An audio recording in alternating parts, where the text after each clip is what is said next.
ನಮಸ್ಕಾರ ಸ್ನೇಹಿತರೆ, ಕರ್ನಾಟಕ ಮ್ಯಾಟರ್ಸ್ಗೆ ಮತ್ತೊಮ್ಮೆ ಸ್ವಾಗತ.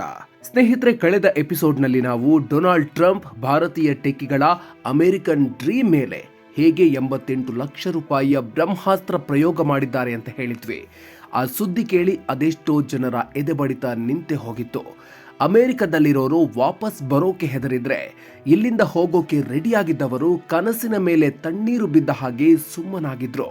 ಆದ್ರೆ ಕೇವಲ 48 ಗಂಟೆಗಳಲ್ಲಿ ಕತೆ ಒಂದು ದೊಡ್ಡ ತಿರುವು ಪಡೆದಿದೆ. ಭಾರತದ ತೆರೆಮರೆಯ ರಾಜತಾಂತ್ರಿಕತೆಗೆ ಟ್ರಂಪ್ ಆಡಳಿತ ಮಣಿದಿದೆಯಾ? ಭಾರತೀಯರಿಗೆ ಬಿಗ್ ರಿಲೀಫ್ ಸಿಕ್ಕಿದ್ಯಾ?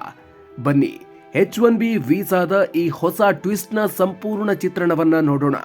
ಅದಕ್ಕೂ ಮೊದಲು ನೀವು ನಮ್ಮ ಚಾನಲ್ಗೆ ಸಬ್ಸ್ಕ್ರೈಬ್ ಆಗಿಲ್ಲ ಅಂದ್ರೆ ಈಗಲೇ ಸಬ್ಸ್ಕ್ರೈಬ್ ಆಗಿ ಬೆಲ್ ಐಕಾನ್ ಪ್ರೆಸ್ ಮಾಡೋದನ್ನ ದಯವಿಟ್ಟು ಮರಿಬೇಡಿ.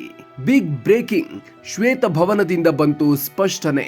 ಸ್ನೇಹಿತರೆ, 88 ಲಕ್ಷ ರೂಪಾಯಿ ಶುಲ್ಕದ ಸುದ್ದಿ ಸಿಲಿಕಾನ್ ವ್ಯಾಲಿಯಿಂದ ಹಿಡಿದು ಬೆಂಗಳೂರಿನ ಟೆಕ್ ಪಾರ್ಕ್ಗಳವರೆಗೆ ಹಬ್ಬುತ್ತಿದ್ದಂತೆ ಅಲ್ಲೋಲ ಕಲ್ಲೋಲ ಶುರುವಾಗಿತ್ತು. ಮೆಟಾ, ಮೈಕ್ರೋಸಾಫ್ಟ್ನಂತ ದೈತ್ಯ ಕಂಪನಿಗಳೇ ತಮ್ಮ ಉದ್ಯೋಗಿಗಳಿಗೆ ಅಪ್ಪಿತಪ್ಪಿಯೂ ಅಮೆರಿಕ ಬಿಟ್ಟು ಹೋಗ್ಬೇಡಿ ಅಂತ ವಾರ್ನಿಂಗ್ ಕೊಟ್ಟಿದ್ವು. ಆದ್ರೆ ಈ ಭಾರಿ ಆತಂಕದ ನಡುವೆಯೇ ಈಗ ಶ್ವೇತಭವನದಿಂದಲೇ ಒಂದು ಮಹತ್ವದ ಸ್ಪಷ್ಟನೆ ಹೊರಬಿದ್ದಿದೆ. ಈ ಸ್ಪಷ್ಟನೆ ಲಕ್ಷಾಂತರ ಭಾರತೀಯರಿಗೆ ಸದ್ಯಕ್ಕೆ ನಿಟ್ಟುಸಿರು ಬಿಡುವಂತೆ ಮಾಡಿದೆ. ಹಾಗಾದ್ರೆ ಏನಿದು ಸ್ಪಷ್ಟನೆ? ಮೂರೇ ಪಾಯಿಂಟ್ಸ್ನಲ್ಲಿ ಹೇಳ್ತೀವಿ ಕೇಳಿ. ಪಾಯಿಂಟ್ ನಂಬರ್ 1, ಇದು ವಾರ್ಷಿಕ ಶುಲ್ಕ ಅಲ್ಲ. ಹೌದು, ನೀವು ಕೇಳಿದ್ದು ಸರಿ. ಈ 88 ಲಕ್ಷ ರೂಪಾಯಿ ಶುಲ್ಕ ಪ್ರತಿ ವರ್ಷ ಕಟ್ಟಬೇಕಾದ ಶುಲ್ಕ ಅಲ್ಲ. ಬದಲಿಗೆ ಇದು ಕೇವಲ ಒಂದು ಬಾರಿಯ ಶುಲ್ಕ ಮಾತ್ರ. ಅಂದ್ರೆ ಕಂಪನಿಯೊಂದು ಹೊಸ ಉದ್ಯೋಗಿಗಾಗಿ ಅರ್ಜಿ ಹಾಕುವಾಗ ಒಮ್ಮೆ ಮಾತ್ರ ಈ ಶುಲ್ಕವನ್ನ ಪಾವತಿಸಬೇಕು. ಪಾಯಿಂಟ್ ನಂಬರ್ 2, ಈಗಾಗಲೇ ವೀಸಾ ಇದ್ದವರಿಗೆ ಟೆನ್ಷನ್ ಇಲ್ಲ. ಈಗಾಗಲೇ H1B ವೀಸಾ ಹೊಂದಿ ಅಮೆರಿಕದಲ್ಲಿ ಕೆಲಸ ಮಾಡ್ತಿರೋರಿಗೆ ಅಥವಾ ಭಾರತಕ್ಕೆ ಬಂದು ವಾಪಸ್ ಹೋಗುವವರಿಗೆ ಈ ಹೊಸ ನಿಯಮ ಅನ್ವಯಿಸೋದಿಲ್ಲ. ಅವರು ಯಾವುದೇ ಹೆಚ್ಚುವರಿ ಶುಲ್ಕ ಪಾವತಿಸಬೇಕಿಲ್ಲ. ಅವರು ಆರಾಮವಾಗಿ ದೇಶದ ಒಳಗೆ ಹೊರಗೆ ಪ್ರಯಾಣ ಮಾಡಬಹುದು. ಪಾಯಿಂಟ್ ನಂಬರ್ 3, ನವೀಕರಣಕ್ಕೂ ಈ ಶುಲ್ಕ ಅನ್ವಯಿಸಲ್ಲ.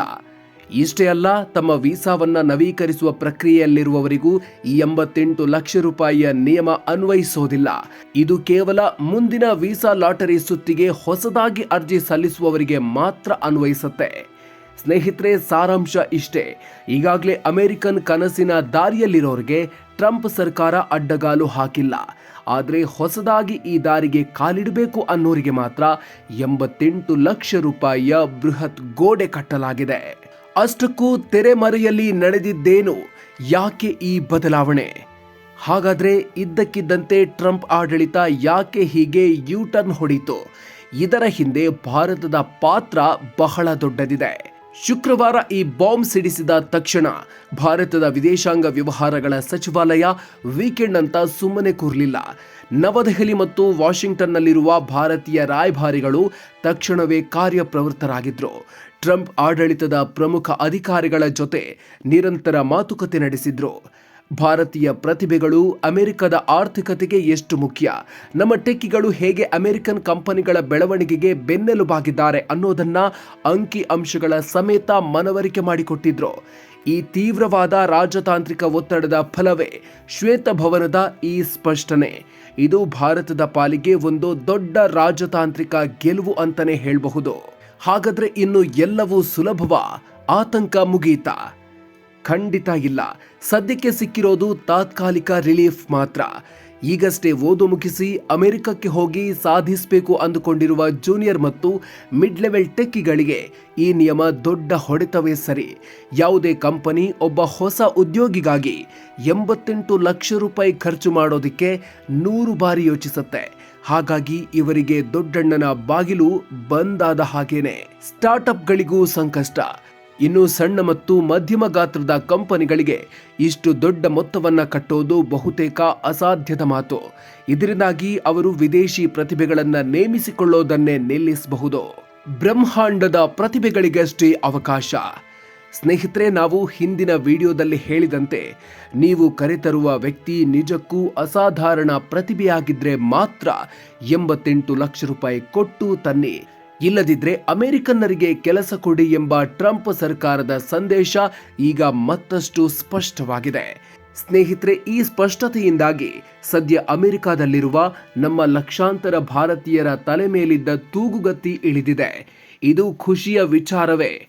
ಆದರೆ ಅಮೆರಿಕನ್ ಡ್ರೀಮ್ ಎಂಬ ಹೆದ್ದಾರಿಗೆ ಟ್ರಂಪ್ ಸರ್ಕಾರ ಒಂದು ದುಬಾರಿ ಟೋಲ್ ಗೇಟ್ ನಿರ್ಮಿಸಿರೋದು ಮಾತ್ರ ಸತ್ಯ. ಈ ನಿಯಮದ ಬಗ್ಗೆ ನಿಮ್ಮ ಅಭಿಪ್ರಾಯ ಏನು? ಭಾರತ ಸರ್ಕಾರದ ಈ ರಾಜತಾಂತ್ರಿಕ ಪ್ರಯತ್ನದ ಬಗ್ಗೆ ನಿಮಗೇನನ್ಸುತ್ತೆ? ಇದು ನಿಜವಾದ ಗೆಲುವೆ ಅಥವಾ ಮುಂದಿನ ದಿನಗಳಲ್ಲಿ ಭಾರತೀಯರಿಗೆ ಮತ್ತಷ್ಟು ಸಂಕಷ್ಟ ಕಾದಿದೆಯಾ? ನಿಮ್ಮ ಅನಿಸಿಕೆಗಳನ್ನು ತಪ್ಪದೆ ಕಾಮೆಂಟ್ ಬಾಕ್ಸ್ನಲ್ಲಿ ತಿಳಿಸಿ. ಈ ವಿಶ್ಲೇಷಣೆ ನಿಮಗೆ ಇಷ್ಟ ಆಗಿದ್ರೆ ಲೈಕ್ ಮಾಡಿ. ಅಮೆರಿಕದಲ್ಲಿರುವ ಮತ್ತು ಅಲ್ಲಿಗೆ ಹೋಗೋದಕ್ಕೆ ಬಯಸುವ ನಿಮ್ಮ ಎಲ್ಲ ಸ್ನೇಹಿತರೊಂದಿಗೆ ಶೇರ್ ಮಾಡಿ. ಮುಂದಿನ ವಿಡಿಯೋದಲ್ಲಿ ಮತ್ತೊಂದು ಮಹತ್ವದ ವಿಷಯದೊಂದಿಗೆ ನಿಮ್ಮ ಮುಂದೆ ಬರ್ತೀವಿ. ಅಲ್ಲಿವರೆಗೂ ನಮಸ್ಕಾರ.